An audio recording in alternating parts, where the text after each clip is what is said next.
Es importante reforzar las medidas de prevención del COVID-19. Quédate en casa, respetá el aislamiento. Si salís, mantenete a 1 metro de distancia de otras personas. Lavate las manos frecuentemente con agua y jabón o alcohol en gel. Tosé o estornudá sobre el pliegue del codo o utilizá paños descartables. No te lleves las manos a la cara. Ventilá bien los ambientes de tu casa y de tu lugar de trabajo. Desinfectá bien los objetos que se usan con frecuencia. No te automediques. Usá barbijo o tapaboca. En caso de presentar síntomas, aunque sean leves, consultá inmediatamente al sistema de salud siguiendo las recomendaciones locales. Para saber correctamente, llama al 107 en Capital Federal. La ministra de Justicia, Marcela Lozardo, aseguró que no existe un plan de liberación generalizada de presos por parte del Gobierno Nacional en el marco de la pandemia por coronavirus y tras remarcar que es el Poder Judicial quien toma la decisión de otorgar prisiones domiciliarias, aseveró que nadie está de acuerdo con sacar violadores o asesinos a la calle. Luego de una asamblea de accionistas realizada por primera vez de forma virtual, el directorio de YPF eligió a Fronti como nuevo CEO de la empresa industrial del país, en reemplazo de Daniel González, que estaba en el cargo desde abril de 2018. Fronti ya se había desempeñado como vicepresidente de Servicios Especiales de YPF durante la gestión de Miguel Galuccio entre 2012 y 2015 y tiene más de 27 años de experiencia en la industria del gas y del petróleo en América Latina, Europa y Norte de África. La justicia concedió el arresto domiciliario a Diego Chemes, condenado por delitos de lesa humanidad en el centro clandestino de detención Vesubio en la última dictadura, y volvió a negar ese beneficio a Norberto Sendón, otro represor con pena de prisión perpetua. Ambas decisiones fueron del Tribunal Oral Federal 4, firmadas por distintos jueces de ejecución. El presidente Alberto Fernández puso al frente de la ANSES a María Fernanda Raberta, quien se venía desempeñando como ministro de Desarrollo de la Comunidad Bonaerense, y le pidió afrontar el enorme trabajo de brindar asistencia económica a los sectores vulnerables en el marco de la pandemia por el coronavirus. Expertos de las Naciones Unidas le pidieron a Estados Unidos que levante el embargo impuesto a Cuba desde hace décadas, porque impide la respuesta humanitaria que la isla necesita para luchar contra la pandemia del coronavirus, que allí se cobró 57 muertes y produjo 1.467 contagios. Vietnam celebró los 45 años del final de la guerra y la reunificación entre el norte y el sur, pero sin los habituales desfiles militares y actos multitudinarios debido a la pandemia de coronavirus, días después de levantar su cuarentena, una de las más estrictas del mundo, y tras conseguir alentadores resultados. Apenas 270 contagios y ningún muerto.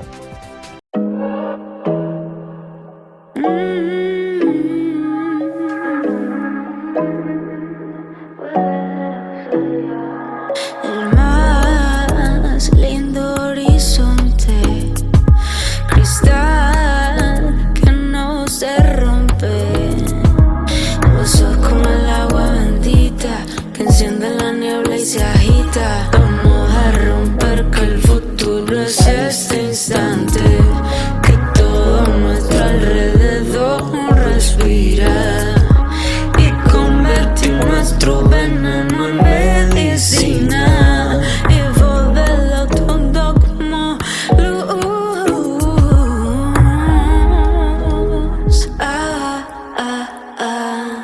Lo que más me gusta es verte sonreír, ver cómo tu paso deja huella en mi camino.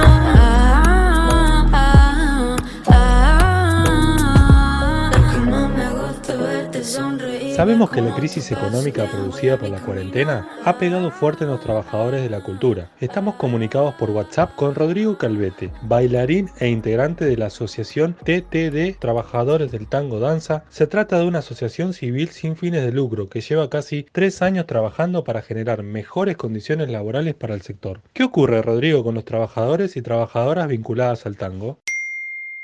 Y sí, toda esta situación particular del lenguaje del tango danza hace que se vuelva muy crítica la posibilidad de darle continuidad también al trabajo, ¿no? A través de redes, ya que bueno, la cuestión del distanciamiento social, digamos, hace bastante dificultosa la posibilidad de poder, aunque sea, volcar, digamos, la atención hacia el área de docencia, ¿no? Del tango. Y además toda esta situación crítica, digamos, también tiene que ver con con un panorama que históricamente ha caracterizado el sector de trabajadores de la cultura, y especialmente en el caso de los trabajadores del tango, como un sector muy informal en las formas de contratación, digamos, una precarización muy acentuada en las condiciones de trabajo y principalmente es un sector plenamente autogestivo e independiente, ¿no? Digamos, más allá de que en el caso de la Ciudad de Buenos Aires hay algunos que otros incentivos y líneas de subsidio para espacios culturales, milongas en el caso de Bamilonga, no hay ningún tipo de regulación ni legal, digamos, ni institución, digamos, formal, como por ejemplo algún instituto nacional como el de la música, por ejemplo, o el Instituto Nacional del Teatro, que le den alguna contención y un respaldo legal al sector del tango, ¿no? Y bueno, básicamente esas características propias de los trabajadores del tango hacen que en esta situación particular que estamos viviendo estemos en una situación crítica con respecto a la continuidad del trabajo, básicamente, porque prácticamente el sector está completamente parado y además la incertidumbre total al respecto de cuándo se va a poder reiniciar.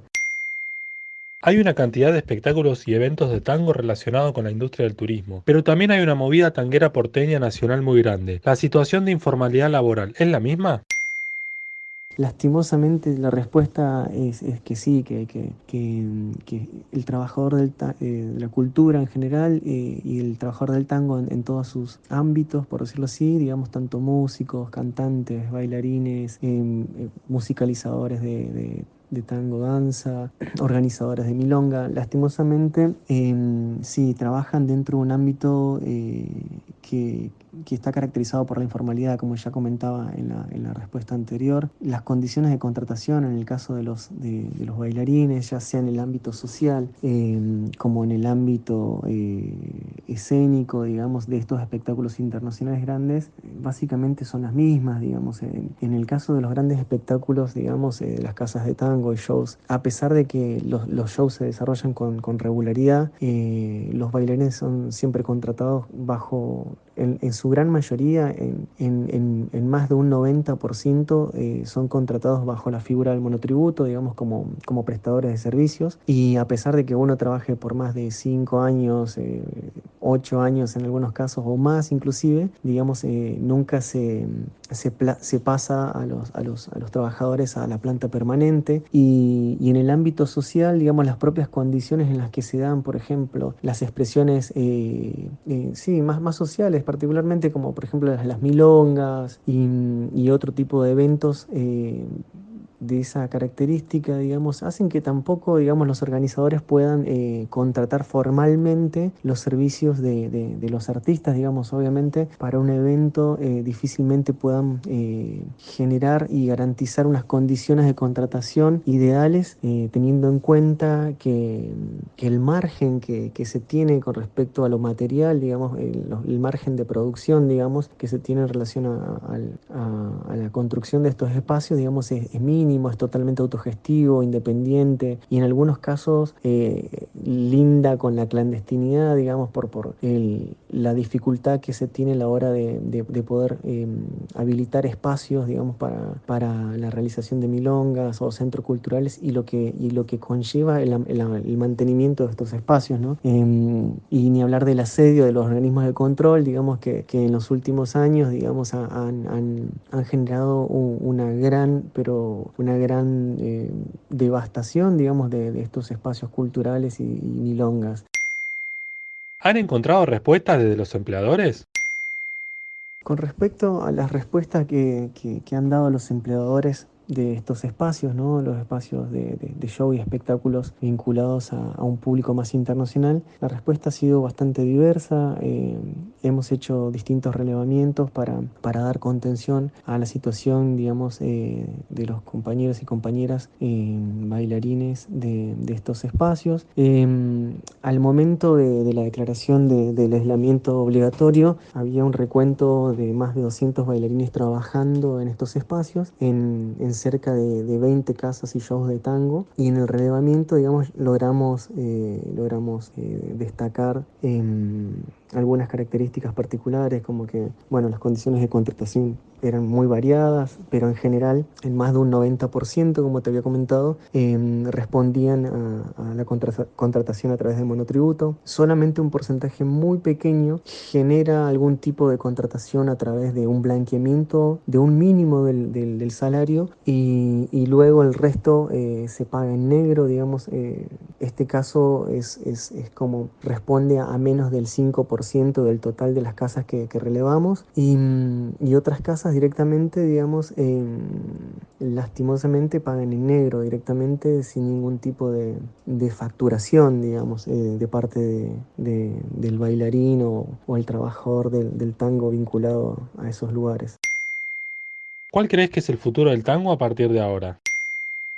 Estamos tratando de establecer líneas de comunicación, digamos, con las autoridades del Estado para ver de qué manera se le puede dar contención a los trabajadores del sector y en todos los ámbitos, ¿no? No solamente a los bailarines, sino también estamos pensando a través de las asambleas de colectivos de tangueros y la Asamblea Federal del Tango, se están tratando de viabilizar, ¿no? Medidas y políticas que ayuden a dar contención a la situación crítica, porque gran parte de la comunidad de trabajadores de la cultura y del tango específicamente no aplican, digamos, al subsidio, a las líneas de subsidio que se han generado hasta ahora y después también hay una gran cantidad de trabajadores que por su condición laboral mixta, ¿no? Que una gran mayoría de los trabajadores divide su tiempo, digamos, en diversas actividades profesionales, ¿no? Vinculadas a la docencia, en algunos casos el trabajo escénico, artístico, el trabajo más en el ámbito más social, digamos, del tango.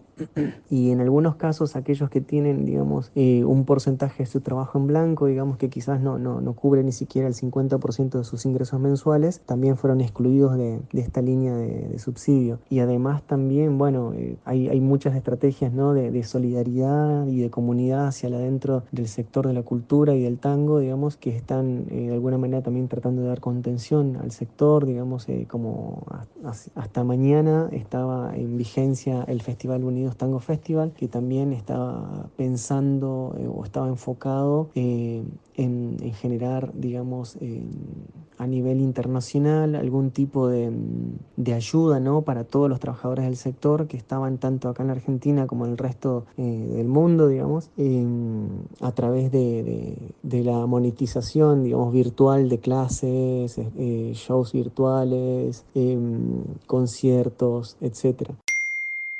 Ese fue Rodrigo Calvete, bailarín de tango danza e integrante de la asociación TTD en comunicación con FM Soldati 91.3.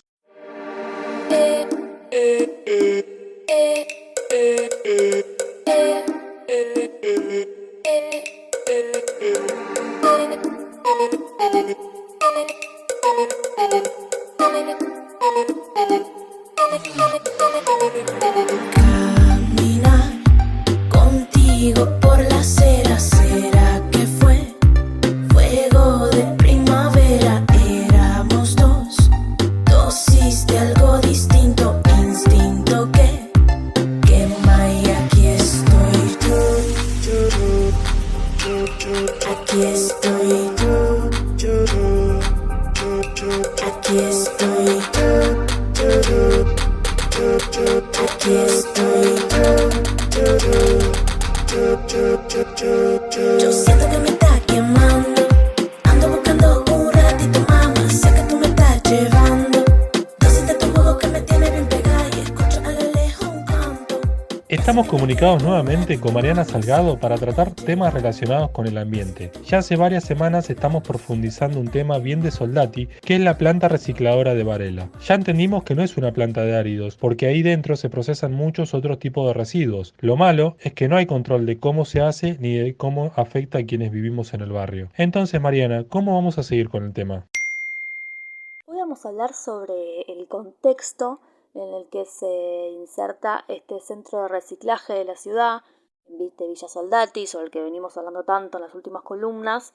¿En qué contexto se inserta en relación a cuál es la situación con la basura en Capital Federal? Entonces vamos a tratar de poner un poco, vincular, digamos, cuál es la importancia de este centro de reciclaje en relación a cuál es la situación y cuál es la política pública del gobierno porteño en cuanto a la basura. Porque las últimas columnas hablamos sobre los impactos negativos en la salud, digamos, describimos un poquito cómo es este centro, cuáles son las plantas que contiene y qué impactos tiene cada planta, y también hablamos, sobre cómo fue el proceso de aprobación de este centro, y vamos a seguir profundizando, digamos, sobre este tema en las columnas que vienen, pero para ir, digamos, de a poco sumando, aportando información, porque me parece que es un tema que tiene preocupados a muchos vecinos de Soldati y con mucha razón. ¿Qué puede hacer la ciudad de Buenos Aires con la basura?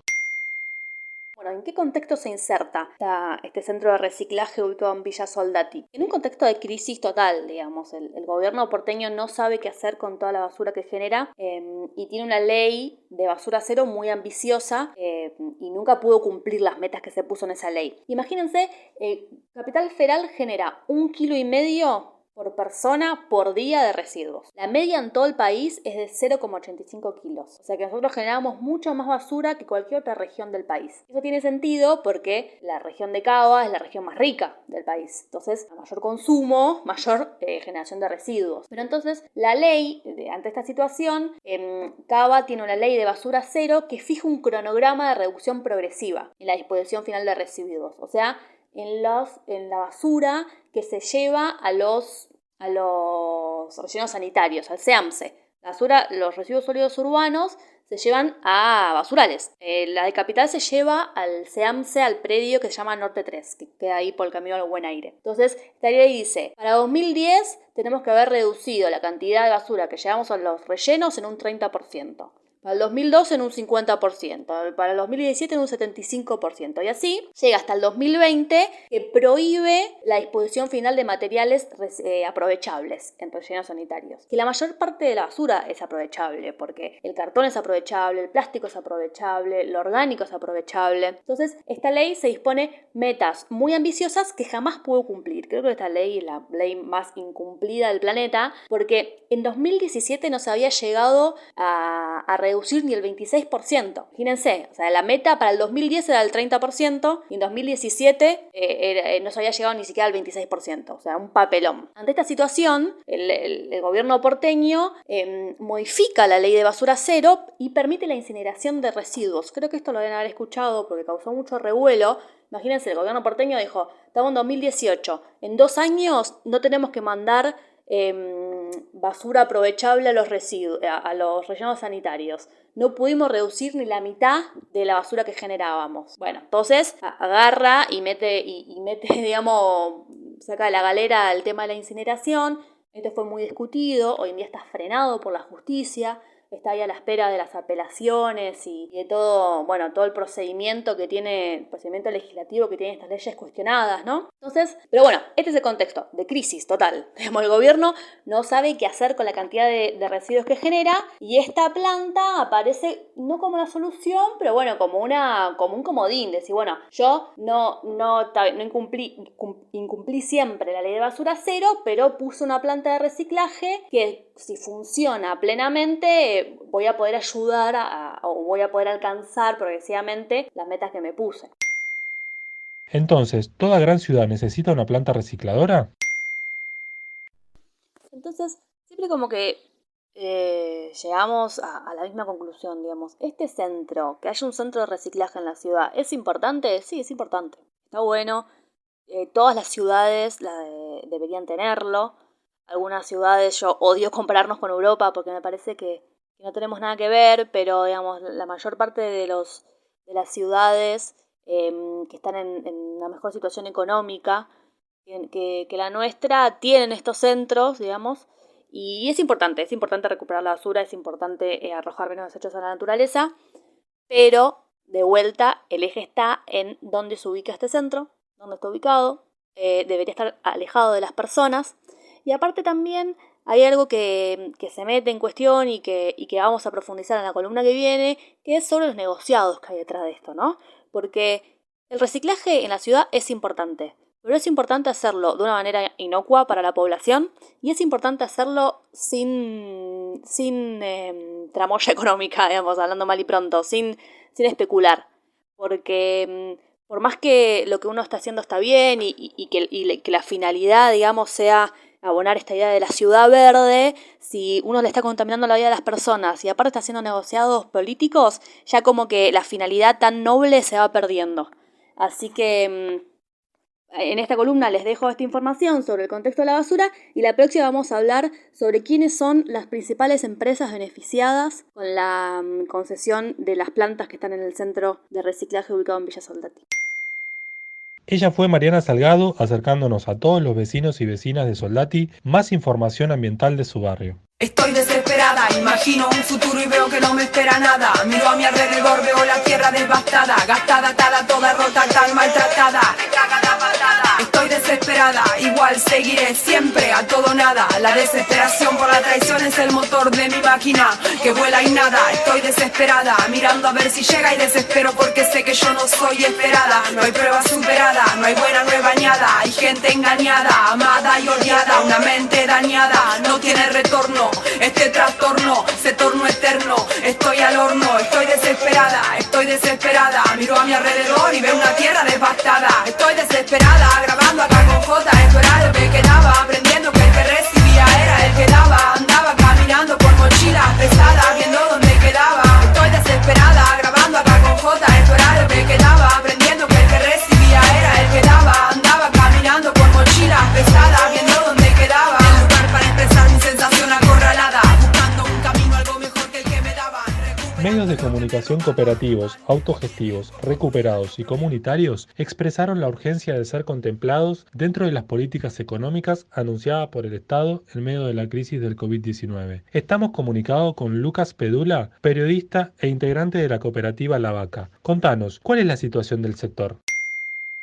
La situación de los medios autogestivos, cooperativos, comunitarios, está muy complicada. Es una situación muy compleja porque tenemos que ubicarnos en que ya veníamos de 4 años de macrismo, de políticas neoliberales que por lo menos en el caso de las revistas culturales que están nucleadas en ARESIA, que es la Asociación de Revistas Culturales Independientes de Argentina, tuvieron un impacto muy fuerte porque hubo revistas que dejaron de salir, otras disminuyeron su tirada, otras tuvieron que reducir la cantidad de páginas en sus ediciones impresas por cómo impactó las sucesivas devaluaciones en los costos de producción, al estar el papel ser un insumo que está atado al precio dólar. Entonces llegamos muy golpeados como sector. A esto sumo obviamente la situación de los diarios cooperativos, de los diarios recuperados, de las radios comunitarias, de las emisoras de TV comunitarias,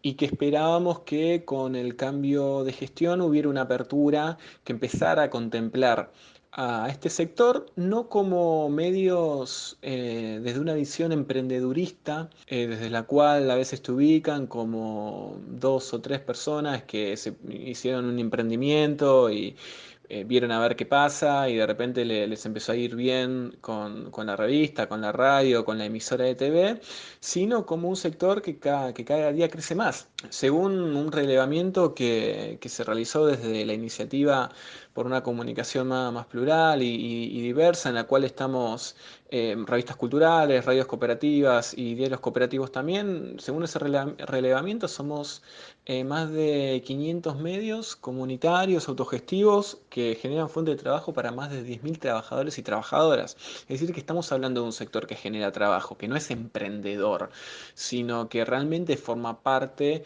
de otro subsistema de medios, que así como están los privados y los medios públicos, también está el sector cooperativo y social, de gestión social, ¿no? También como le llamamos. ¿Qué relación ha tenido el sector con el anterior gobierno macrista y con el actual? todo este sector llegó a este cambio de gestión, como te decía, después de haberla pasado muy mal en los últimos años y empezando a tener un tipo de diálogo que por lo menos desde el discurso y desde el trato distaba mucho, obviamente, de la forma en la que nos trataron en los últimos 4 años. Ocurre la pandemia, que es algo que obviamente no estaba en los planes de ningún gobierno y de nadie, altera el panorama, pero sí lo que cristaliza es la desigualdad. Así como vemos la desigualdad en términos sociales, cristalizada a partir de lo que implica esta pandemia en términos políticos, económicos y sociales, hay una desigualdad desde el punto de vista en cómo es percibido el sector desde el punto de vista de la política pública. Porque si uno tiene que analizar la batería de políticas económicas que activó el Estado para auxiliar a una gran parte del sector de la economía, la cual saludamos, sí advertimos que no están contemplados el sector cooperativo. Y cuando hablo del sector cooperativo, de la economía popular, de la economía social, ahí meto en ese universo a los medios cooperativos, autogestivos, etc. Por eso lanzamos la semana pasada, este comunicado que reúne a diarios recuperados, revistas culturales y algunas radios comunitarias también, en el cual exigimos con urgencia que ser contemplados dentro de esas políticas, porque tenemos compañeros y compañeras que no están alcanzadas por el ingreso familiar de emergencia, tenemos compañeros y compañeras que al ser parte de estos proyectos productivos tampoco aplicamos a las medidas que se pensaron desde el Ministerio de Desarrollo Productivo de asistencia en la emergencia para las pymes, porque no estamos catalogados como pymes.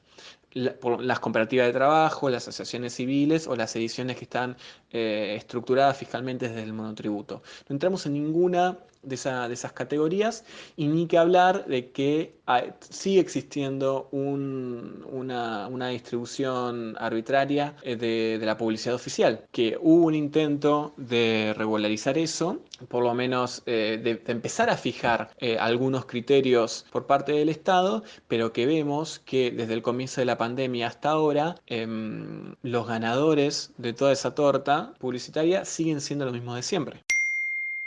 Entendemos la importancia de estos medios de comunicación con el fin de una comunicación más democrática. ¿Existe una unidad entre los medios integrantes? Entonces, si nos ubicamos en que venimos como sector de 4 años del macrismo, llegamos, lo cual no es poco, como sector golpeados, pero también consolidados desde el punto de vista de lo que generan y de lo que representan nuestros medios de comunicación como unidades productivas en generación de trabajo y de periodismo digno.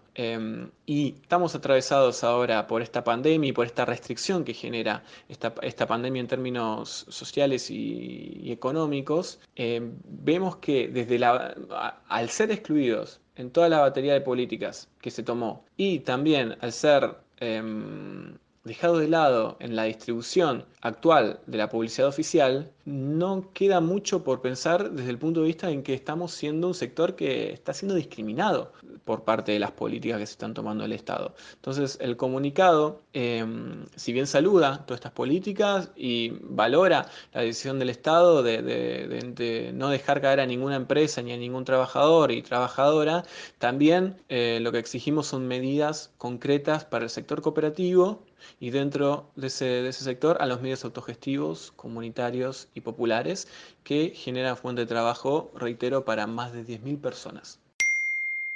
Ese fue Lucas Pedula, periodista e integrante de la cooperativa La Vaca, en comunicación con FM Soldati 91.3.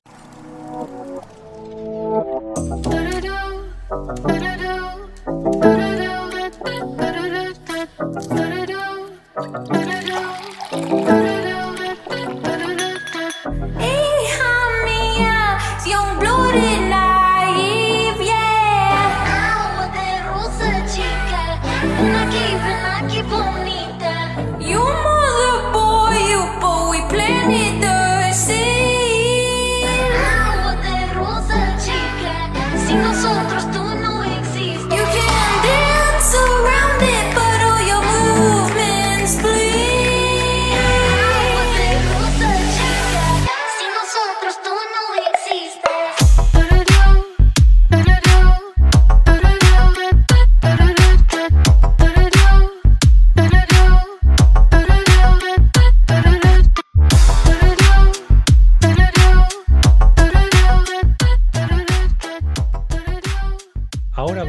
escuchar el reporte desde la hermana plurinacional Bolivia por Radio Sepra. Para la radio comunitaria FM Soldati 91.3 de la ciudad de Buenos Aires, desde Cochabamba 100.9 Radio Sepra Cochabamba, la red de radios comunitarias y el Centro de Producción Radiofónico Sepra les informa. Bolivia superó el 1.000.000 de casos en esta última semana, según el reporte que da a conocer todos los días el jefe nacional de Unidad de Epidemiología del Ministerio de Salud, Dr. Virgilio Prieto. Informó que hasta el miércoles se registraron 1.110 casos positivos de coronavirus distribuidos de la siguiente manera: 615 en Santa Cruz, 212 en La Paz, 80 en Cochabamba, 112 en Oruro, 26 en Potosí, 12 en Pando, 3 en Tarija, 3 en Chuquisaca y 67 en Beni. 59 fallecidos en todo el territorio boliviano. Reportamos 57 nuevos casos positivos que corresponden a 28 en Santa Cruz, 14 La Paz, 10 Oruro, 4 Beni y 1 Cochabamba. Con estos datos, el total acumulado asciende a 1.110 casos. Los datos son del Sistema de Vigilancia Epidemiológica Integrado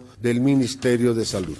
Asimismo, comunicamos 4 fallecimientos, 2 en Santa Cruz y 2 en Oruro, haciendo un total acumulado de 59 decesos a nivel nacional. Este jueves 30 de abril culmina la prolongación de la cuarentena total en Bolivia. La presidenta transitoria Yanine Áñez manifestó que la cuarentena total será prolongada por una segunda ocasión hasta el 10 de mayo. A partir de esa fecha se ingresará a una cuarentena dinámica, es decir, que dependerá de los departamentos, ciudades y provincias la flexibilización de la cuarentena, que será evaluada por el Ministerio de Salud cada 7 días. Explicó que habrá 3 categorías de riesgo: alto, medio y moderado. Se mantienen las siguientes restricciones hasta el 31 de mayo en todos los niveles de riesgo: cierre de fronteras, suspensión de vuelos nacionales e internacionales, suspensión de clases, suspensión de eventos públicos incluyendo gimnasios, distancia de 1,5 metros, uso de barbijos en lugares públicos. Por recomendación de los médicos y científicos que nos asesoran, desde el 11 de mayo iremos a una etapa de la cuarentena que se llamará cuarentena dinámica. La cuarentena dinámica no quiere decir que acabó la cuarentena.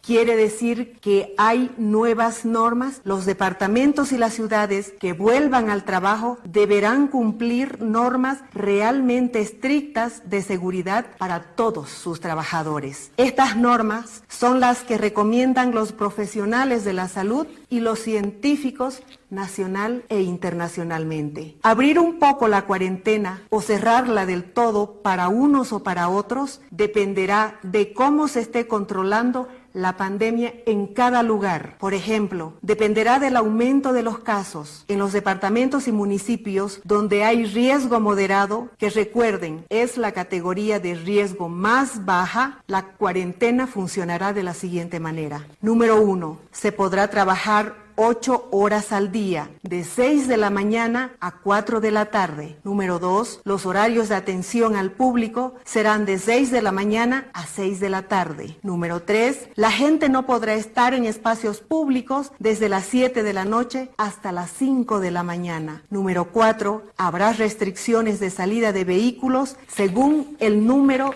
de placas. Número 5, los menores de 18 y los mayores de 65 años pueden salir de 6 de la mañana a 12 del mediodía. Los niños saldrán acompañados de un adulto a cargo y en los horarios establecidos. Esa es la situación actual que vive Bolivia. Para la radio comunitaria FM Soldati 91.3 de la ciudad de Buenos Aires, desde Cochabamba 100.9 Radio Sepra Cochabamba, integrando la red de radios comunitarias y el Centro de Producción Radiofónica Sepra, les informó Roxana Arcedaza. No necesito que vengas a decirme que tenga. Eso fue Buen Día Soldati, edición Quédate en Casa en FM Soldati. Participa enviándonos las ideas y contenidos al 11 36 88 87 91. Estamos a la distancia, pero juntes. Preguntar, nunca dirás la verdad. ¿De qué sirve explicar en la pena que más da? ¿Qué más da? ¿Qué más porque el mar se lo va a llevar. No necesito que vengas a decirme que tenga un poquito más de paciencia.